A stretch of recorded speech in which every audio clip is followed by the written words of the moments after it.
All right, good afternoon and hello everyone. Thank you for joining Real Talk with Dr. Linda. It is Thursday. Hard to believe we are in April already. So today I have a fantastic guest for you.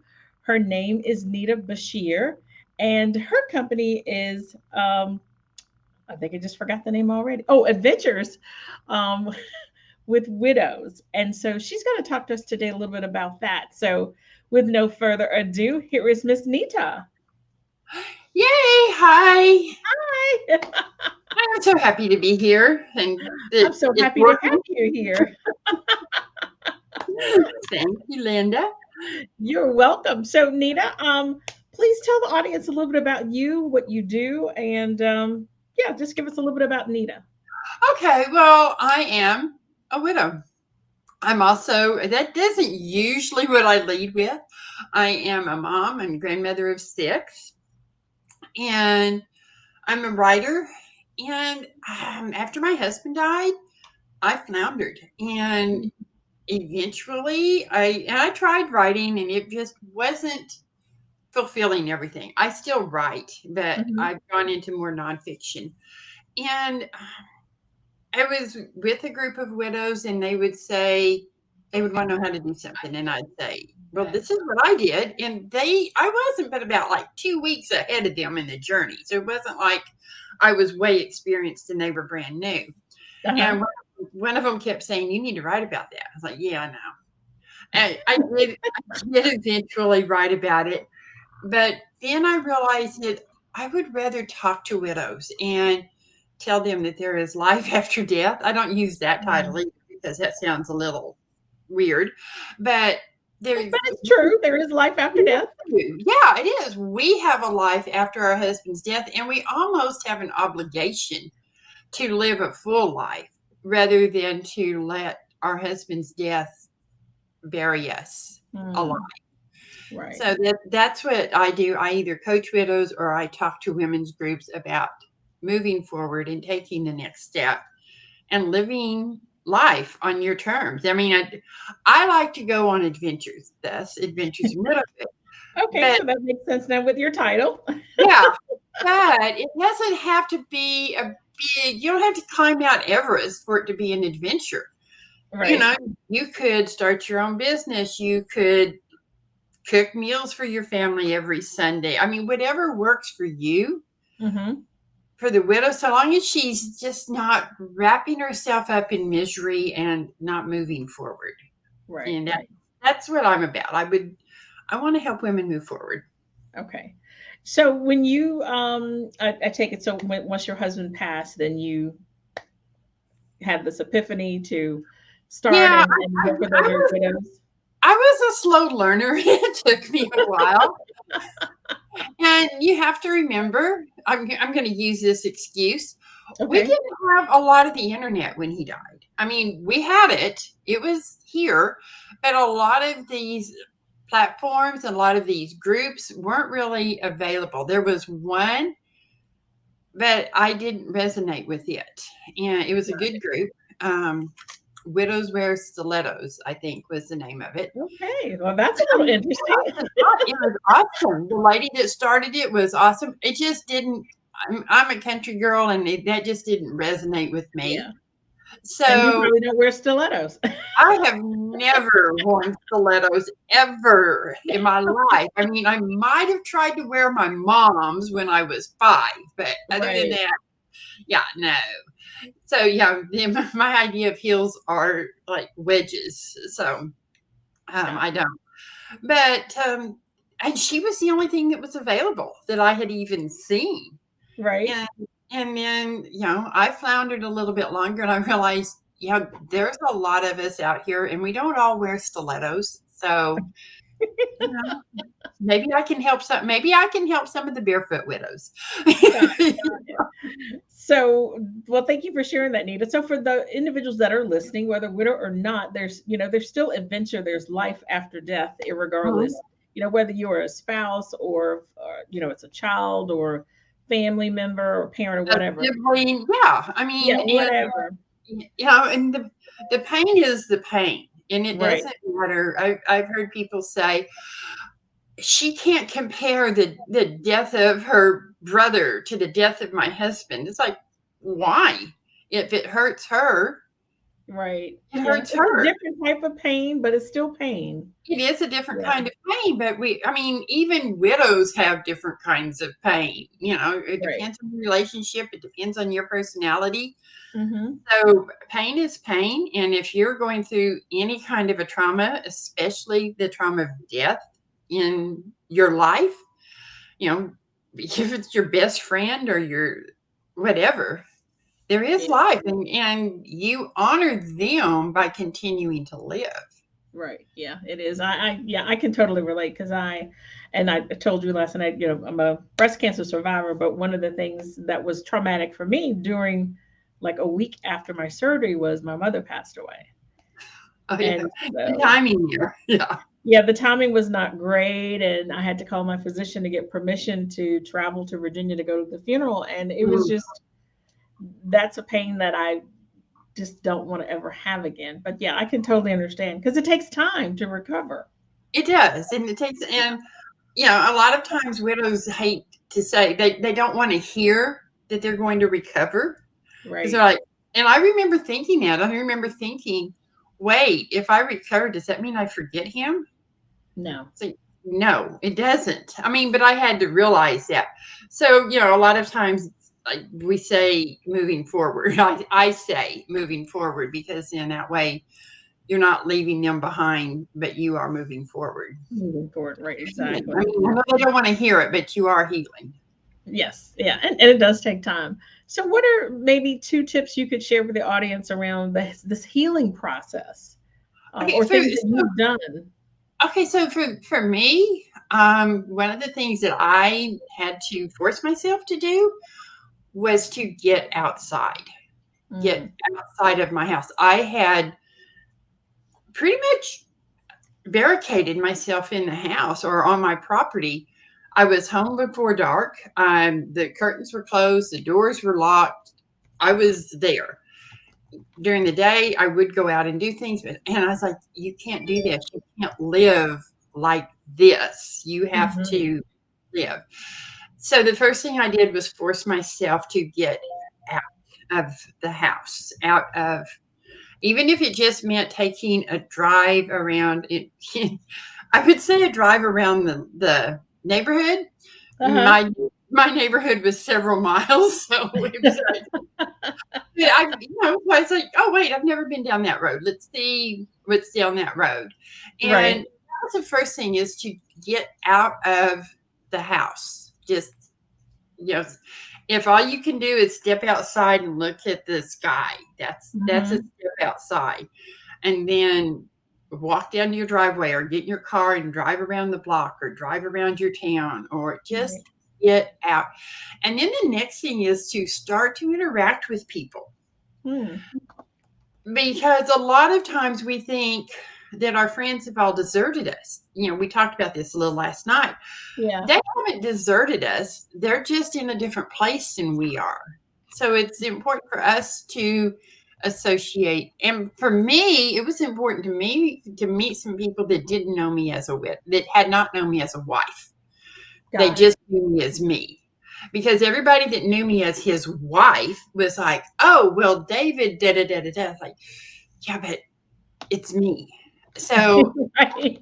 it's me. So I joined a Toastmasters group because I wasn't group good at speaking in front of groups of people, and it's kind of necessary if you want to be a speaker. Yes, it is. Yeah, yeah. So I joined a Toastmaster group, but it doesn't have to be. You could join your local church. You could go. You could join the gym. Just join something where they will know you as you Right. instead of as his wife. Right. So that you can start to build your individuality back. So you can start to find who you are again. Mm, Those would be probably my two biggest tips would be to get out of okay. the house and then to get with people Yeah. and like that. I haven't. abandon the people that knew me. I mean, I still live in the community where we lived, and the Right. kid that's going to mow my yard tomorrow was one of his students. So I still have those people in my life, but I also have other people who they just know me as me. Right. Right. Yeah. Not Um, your husband's wife. Right. Yeah. Yeah. And not as my children's mother because I'm Right, not, right. Yeah, I was gonna say that too. Yeah, we're always like so and so's mom. They don't really know yeah. your name. Yeah. So Yeah. yeah, exactly. So what's the message that you want to share with the audience around how to connect with you? If and I know you have a group for widows. So what's the best way for people to connect with you, learn more about the services you provide, and share some of that as well? Okay. Well, the best way probably would be to go to my Facebook page, blah, blah. Don't talk much or anything, do I? Go to my Facebook page, Adventures in Widowhood. And then there is also a group, Widows, now I forget what the name of it is, Living Their Best Life. Okay, But widows are living their best life. yeah, but there's a Okay, link to that on Adventures in Widowhood. So if you go to Adventures in Widowhood, that will get you. And I, I will talk to groups and I coach widows to take the next step, basically, to get out of the house. And if you're already getting out of the house, then what's the next step for you? And for every widow, that might be different, but hmm, you start to take the steps. So I coach people and help them to do that. And one of the things that I did early was we had two we had two pre-made grandchildren. They were step grandchildren, but we called okay. them pre-made. And Love that. Pre-made. they were pre-made. And then we had one from scratch that was born just before he was born, and one from scratch that was born just after he died. And so I Uh-huh. was like, those kids, especially the scratch ones, didn't know him. They didn't know anything about him. And even the pre-mades, they were 5 and 6, and I thought they're going to forget everything they knew about him. They Right. have, they have not. The 5-year-old will still, of course, now he's not 5, but he will still sometimes say something like, "Bear did this. Me and Mm. Bear did that." And I'm like, oh, that just makes my heart feel so good that he remembers. Oh, yeah. But the little ones didn't have that chance, and then there were 2 more that were born later, so Hmm. yeah, they for sure didn't. So I wanted them to know who he was, and I started writing what I called bear stories. My husband went by Bear. So I started writing Okay. what I called bear stories, but I would forget. I would think, "Okay, what else do I need to tell them?" So then I started doing a journal of I used several journals to get ideas, like, what would I want to tell them? How did we meet? Yeah. What was the first thing he thought about me? Because he told me, Yeah. what did I think about him when I first saw him, and just things like that. What did he do that irritated you? Because I don't care what people say. There's always something that the spouse does that irritates you, and there's Yeah. something you do that irritates him. Takes I them. mean, Absolutely. fair. It's fair. So, but don't forget that. Don't forget that you had those little quirks, because that was what made your marriage real, was Right. those quirks. You don't have to put in if you had knockdown drag out fights every week, but if you disagreed all the time about eating vegetables, you could put that. I served vegetables every week and he refused to eat them every week, or something like that. But there's questions, so that all you have, it's like they're pre-made. Here's a question. Tell us what you did, and you can skip through it. Right. Like, if you want to write about, maybe you've looked at a picture and you're like, oh man, I remember when he wore those platform shoes. The journal has, yeah, so you're old enough. You remember them. The I journal do actually has remember. what was in style when you met. Right. And what do you think about the style? And so you don't have to go through it chronologically, or there's Right. no, you feel like you want to write something but you don't know what, just open it up and find a question and answer it. Yeah, So it's a exactly. question with a bunch of lines for you to answer, and I gave you a whole page to answer. Somebody said, "Well, what if you don't get that much space?" I was like, "Well, that's okay, but I always hated having to like scrunch things in. They give me 2 lines to write. I like to talk. Right. So Exactly. I wanted more than 2 lines. So, but that's what it's, and I've got. I don't know if I put it in there or not. Okay, I So, did. a question for you, Susan. How do you help women who are widows that are not ready to, connect with others? They're still going through the mourning process and they're thinking, I'm not ready yet. How do you encourage them to Okay, kind well, of, if you're not ready to, we can take like really slow steps. Like there's the internet. There's the just getting to know you. Make yourself comfortable. There's spending time with, someone you trust, family, Mhm. a really good friend. And not every day. I mean, you might call somebody once a week or, ask somebody to come once a week. Right. And you don't have to go out. You might say, do you want to come and have coffee? In my case, it would be tea. Um, just to begin to start to interact. And if you really don't want to interact with real people yet, don't. Take Right. you go take it back a step and just like walk outside and walk around. If you live where it's pretty and you can walk around your house. And if you live in an urban area in an apartment, Hmm.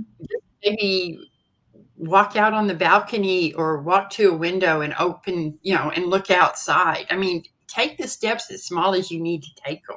Right. Yeah. Yeah. Don't rush it because it's, yeah, Mm-mm. you got to take your time. It's No, a but transition of life. yeah, it is. There were days that I would go in. There was a convenience store in the community where we lived, and if I walked in and looked, "Ugh," somebody would say, "How are you doing?" And my answer would be, "Taking it one step at a time, and sometimes it's a shuffle." Yeah. And so, yeah, there is no rule, there is no requirement. Everybody is different. Some people, and do not, can I emphasize this enough? Do not feel guilty that you are not where someone else is or Mhm. where you perceive them to be.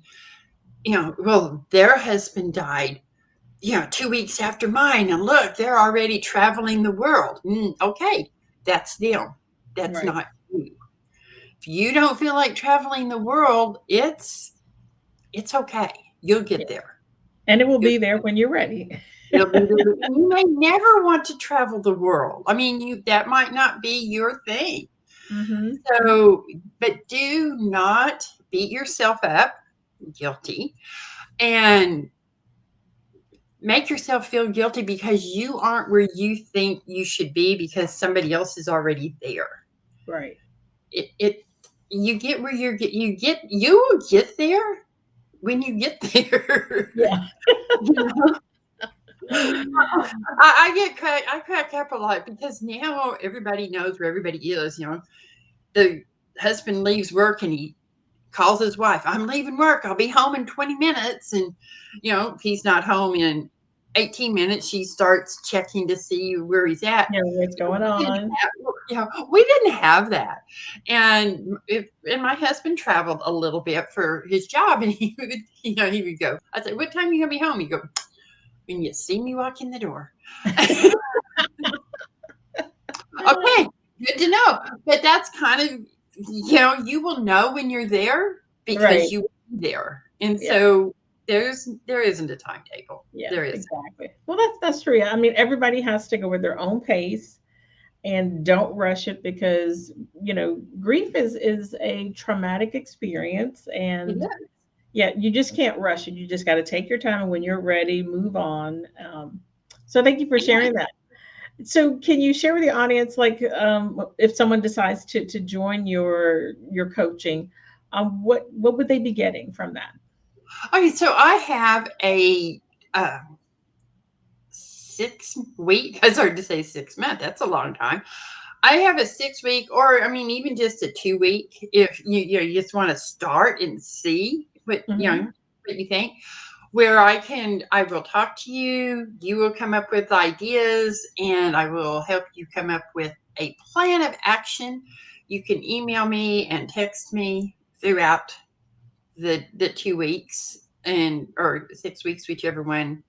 Probably 2 weeks would be a good one to start with, and then Okay. see where you needed what you needed to do and if you needed more. And yeah, and you can just DM me, or um, and I will put my calendar link on Adventures in Widowhood. So just go to Okay. Adventures in Widowhood and you can find that, and then you can contact me and we can work with whatever you're wanting to do. If you're just wanting to step outside the door, or if you think you're ready to drive across the country, Right. Yeah. like we can help you. We can help you get to that where you feel comfortable, or more comfortable, More comfortable. Right. more Right. comfortable. You may not feel comfortable, but you'll feel more capable of doing it. Doing that. Now, Yeah. is that a one-on-one coaching or is it a group type of No, situation? it is one on one. One-on-one. Okay. It is Well, one on that's one. good. Everybody's probably not ready to share yet. Yeah, it's like, I mean, I don't like group coaching, especially for this, because Mhm. you might not want to say how you're feeling, because we all judge ourselves. We're not necessarily judging other people, but we judge ourselves. Right. Someone might not want to say, well, I haven't made my bed for 2 months. Hmm. So they're thinking everybody else is going, what? You haven't made your bed for 2 months? And it's like, Yeah. no, no, Nope. no. My grandmother was probably rolling over in her grave at that particular point in my life when I wasn't making my bed. but you might, because we have this criteria that we think we're supposed to do, Mm. Right. and I think we feel like if I say that, then everybody in here is going to go, "Whoa, she is really messed up." And Right. we're not really messed up. We're just struggling. We're just Right. trying to find our way out. Right. That's Yeah. all. And you don't want people to create perceptions of others when, yeah, when people, it's a tough time to go through a Yeah, process. And yeah. And like I said, yeah. probably no one else would, because actually what would happen is somebody would go, "Oh, she only hasn't made it for 2 months, huh? Huh? She's better than me." But that's not what they think in their head. They're thinking the other person is going, "Ah, I can't believe she hasn't made her bed." Right. Yeah. So Well, you good. that's why I don't like groups. That's why I'd rather do just one on one. So Well, yeah, I mean, it is a delicate topic, and people have to be comfortable to share and be willing to share. And so, when you have that one-on-one conversation, mhm. yeah, it's the intimacy is very important. Absolutely, absolutely. So, is there anything else you want to share about adventures in widowhood? Well, I did, because I know that your audience. Hopefully, you don't have very many widows in your audience, but if you do, You never know. well, and that's the thing. If you have widows in your audience and they might be scared about taking that business step, then I could kind of be their sounding board for them. It's like, Right, "Oh, you can do that. You can start that business that you want to start." right, And if you're not a widow, but you've had a big tragedy in your life, you lost your house, you lost your job, you had to move across the country. Those are all traumas. They're not, maybe widows don't think they're as bad, but if you're going through them, you might think it's as bad. right, So, exactly. I would be willing to talk to them too. Okay. So, So I know it says adventures in widowhood. uh-huh. What about services for the men? I would probably be willing to help one, but the problem with me is I've never been a er, widower. I don't know how men think. Mm. And you've heard the book, Women Are from Venus, Men Are from Yes, Mars, or from something Mars, like yes. that. but we do react differently and we do think differently. Yeah. And so I mean, I would be happy to be a sounding board if somebody wanted me to, Okay. but I don't know that I would be really a good fit for them. Okay. All You right. know, like But at least I would love to be able to help everybody, but I'm not Supergirl, so probably well, not. at least the thought is that, you're available if they just want to have a sounding board so that Yeah. they don't feel completely alone. Yeah, we can't Oh forget yeah. about our men. Well, no, they're pretty important. Turns out those guys are important. Yes, they are. They are very important. Absolutely. So I've got your information for people to reach out to you at Adventures in Widowhood on Facebook. Is there another social media mechanism for people to contact you? Or what's your email if you were willing to share Oh, that? well, yeah, my email is really pretty simple. I had planned on changing it, but I haven't. It's just my name at Gmail. Just Nita Beshear at Gmail. Okay. I'm pretty easy. Nita I Beshear. like it. Yeah, that's pretty easy. And so I'll put that in here, one-on-one coaching. So if they want to schedule a time with you, they just email you and you'll send them a calendar link to that. That's how Yeah, it's going to work. they can email me or they can DM me, and I will. And I said I will go over to Adventures in Widowhood and put my calendar link in there. But you know how Facebook, it may show up, it may not. Right. It may get buried down at the bottom or something. It's like me and Facebook are not close personal friends at this moment. I tolerate them at best. Oh, goodness gracious. I'm typing this in so people can see it. Adventures in Widowhood. Okay, awesome. Well, Nita, this has been absolutely fabulous.